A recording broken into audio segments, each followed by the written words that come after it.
दोस्तों मेरे चैनल में आपका स्वागत है। दोस्तों आज के इस वीडियो में मैं आप लोग को बताने वाला हूं कि अगर आप कोई भी ज़मीन परचेज करते हैं, लैंड परचेज करते हैं, प्लॉट खरीदते हैं, तो फिर आपको कौन सा पेपर देखना चाहिए, आप कौन सा पेपर मिस कर देते हैं और उस वक्त तो आप ज़मीन ले लेते हैं, रजिस्ट्री हो जाता है, मोटेशन भी हो जाता है, लेकिन 10 वर्ष, 12 वर्ष, 20 वर्ष बाद आपको इसका खमियाजा भुगतना पड़ता है। जी हाँ, मैं जो बात करने वाला हूँ काफ़ी प्रैक्टिकल करने वाला हूं। तो दोस्तों इसे जानने के लिए आप इस वीडियो में अंत तक बने रहें और अगर आप मेरे चैनल पर नए हैं तो फिर चैनल को सब्सक्राइब करके बेल आइकन को भी प्रेस कर लीजिए ताकि मैं जब भी कोई ऐसी इन्फॉर्मेटिव वीडियो आप लोग के लिए अपलोड करूं तो फिर आप लोग को उस वीडियो की नोटिफिकेशन मिल सके। आप कोई भी ज़मीन खरीदते हैं तो यहाँ पर अगर रजिस्ट्री ज़मीन है तो आप रजिस्ट्री का पेपर देखते हैं, मोटेशन का पेपर देखते हैं। अगर बंटवारा का ज़मीन है, पारिवारिक ज़मीन है, तो आप यहाँ पर बंटवारे का पेपर देखते हैं। आप ये सब चेक करते हैं। आप मोटेशन देखकर ऑनलाइन जाते हैं, आप चेक करते हैं कि जमाबंदी कायम है या फिर नहीं है। जिन लोगों को ज़मीन खरीदते समय पेपर देखने नहीं आता है, मैंने कई सारे वीडियो में बताया है और फिर बता रहा हूँ कि अगर नहीं देखने आता है पेपर तो आप क्यों यहाँ पर टेंशन लेना है।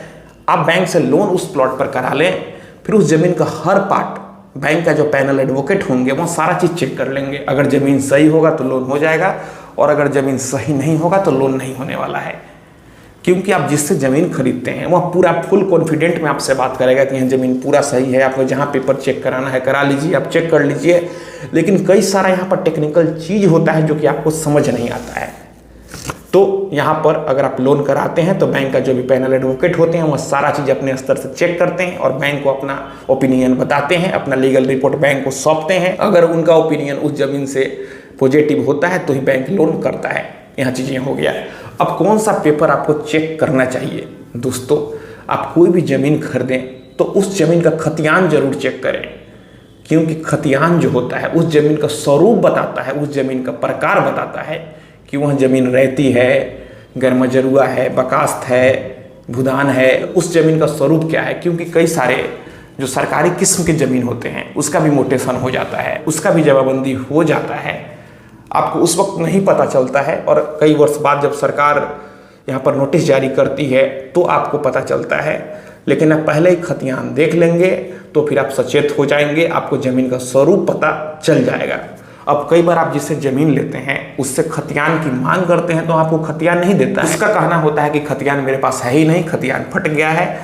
तो आपको नहीं परेशान होना है। आप अपने ज़िले के जो भी कलेक्ट्रेट होता है आप वहाँ पर जाकर एक फॉर्म होता है, फॉर्म भर कर और जो भी ज़मीन का खाता खेसरा सब है मेंशन करके आप उस ज़मीन का खतियान आमतौर पर 10 से 15 दिनों में प्राप्त कर सकते हैं।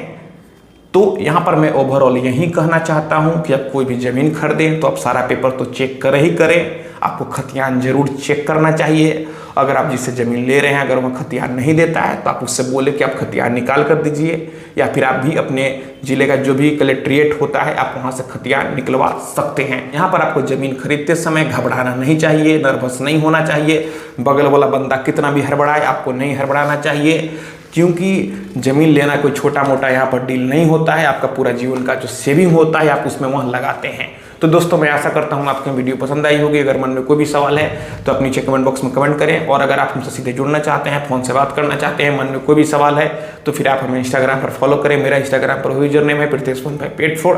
आप हमें यहाँ फॉलो करें, मैसेज करें और अगर फ़ोन से बात करना है तो फिर इंस्टाग्राम पर ही मैसेज करके अपॉइंटमेंट बुक कर ले। तो दोस्तों हम लोग मिलते हैं अगले वीडियो में एक नए टॉपिक के साथ। तब तक आप अपना और अपने परिवार का ख्याल रखें।